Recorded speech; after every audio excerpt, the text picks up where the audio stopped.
तो दोस्तों UGC net का फॉर्म आ चुका है और बहुत से कयास लगाए जा रहे हैं कि बहुत कुछ चेंज हो चुका है। बहुत ही शॉर्ट फॉर्म में एक जो 100 पेजेस की पीडीएफ है इसे हम समझेंगे। तो फॉर्म भरने के पहले इसे ज़रूर देख लीजिए आप, काफ़ी इंपॉर्टेंट रहने वाला है। देखिए 7 अक्टूबर से डेट्स आ चुकी हैं फॉर्म भरने की। 7 नवंबर लास्ट डेट है। 1150 रुपये जो है जनरल की फ़ीस है। जनरल ईडब्ल्यूएस और ओबीसी की 600, एससी एसटी और अदर कैटेगरी की हमारी 325 है।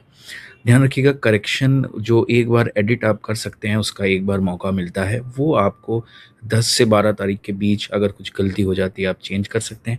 आप देखेंगे ड्यूरेशन एग्ज़ाम का और स्टाइल लगभग वही है।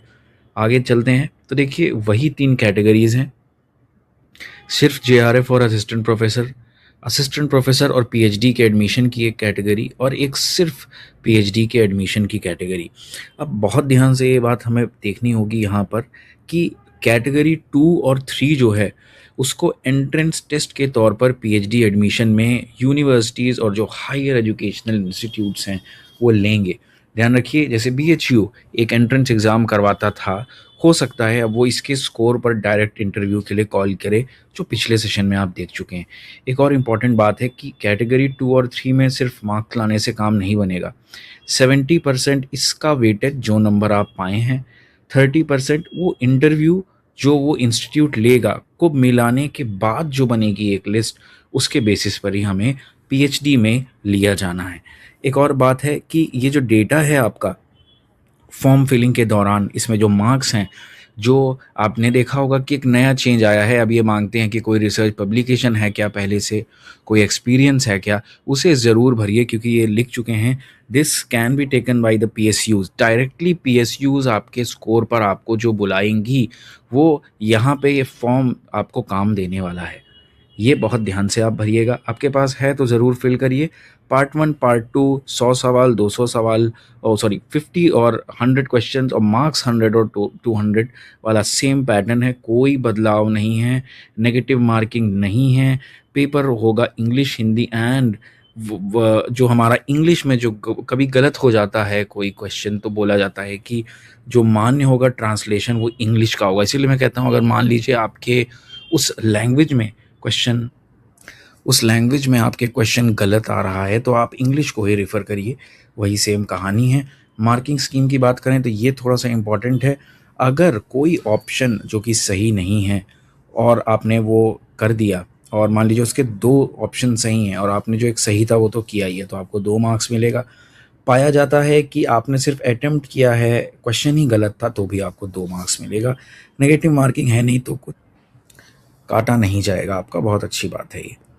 उसके अलावा एलिजिबिलिटी देखिए तो सिर्फ एक जो नया चेंज ये आया है कि जो मास्टर्स कर रहे हैं वो फॉर्म भर सकते हैं। उन्हें सिर्फ एक काम करना है कि 2 साल के अंदर जो रिज़ल्ट आया है उसके 2 साल के अंदर उनको अपनी डिग्री ले लेनी है, कोई दिक्कत नहीं है। लेकिन अगर आपने ओनली पीएचडी वाला खेल भरा है तो ओनली पीएचडी ध्यान रखिएगा, अब तब आपको अपना मास्टर 1 साल के अंदर करना होगा रिज़ल्ट आने के बाद। बच्चे क्वेश्चन पूछते हैं मैं इस सब्जेक्ट में भर सकता हूँ या नहीं, खासकर इन्वायरमेंटल साइंसेस के लिए, तो देखिए advise to appear in the subject of their post graduation. मतलब आपका सब्जेक्ट कुछ और है, आप भरना चाहते हैं तो भाई दे दो एनटीए को पैसा, बहुत पैसा है तुम्हारे पास, बिल्कुल अपीयर हो जाओ। लेकिन फ्यूचर में जब कोई रिक्रूटमेंट आएगी और वहाँ स्पेसिफिक लिखा रहेगा तो फिर आपको अपना देखना होगा। अपेंडिक्स 2 में रिलेटेड सब्जेक्ट वाले ज़रूर भर सकते हैं, उनके लिए दिक्कत नहीं है। जेआरएफ की कहानी ये है कि जेआरएफ का अवार्ड लेटर जो है वो आप जानते ही हैं 3 साल के लिए कर दिया गया है। बाकी जो हमारा है वो एज 30 ही है हमारे अनरिजर्व की।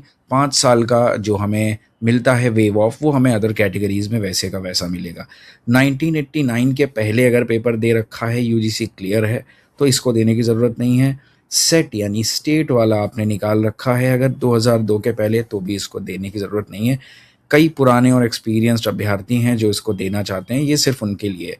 तो ये बहुत ऐसे कम अभ्यर्थी हैं, तो ज़्यादातर के लिए हम फिर से एक नया रूल देखेंगे। ये जो है कि सिटी आपको 4 जैसे कि पहले भी देते थे सेलेक्ट करने को देंगे। बहुत ध्यान से देखिए भरिए, बाद में आप कहते हैं मेल करते हैं भैया सिटी बदल दो, शहर बदल दो, तो वो नहीं हो पाएगा क्योंकि आपके घूमने के प्लान्स बन जाते हैं। तो ऐसा इस बार मत करिए। क्वेश्चन को चैलेंज करने के लिए 200 रुपये पड़ेगा, पहले भी एनटीए लेता था, नॉन रिफंडेबल है, वापस नहीं होगा। तो इसलिए मेल करके इंस्टा ट्विटर पे डालने की ज़रूरत इसको नहीं है। टेलीग्राम चैनल्स हैं हमारे, तैयारी करते हैं आप यूजीसी नेट की तो ज़रूर ज्वाइन करिए। Thank you and have a nice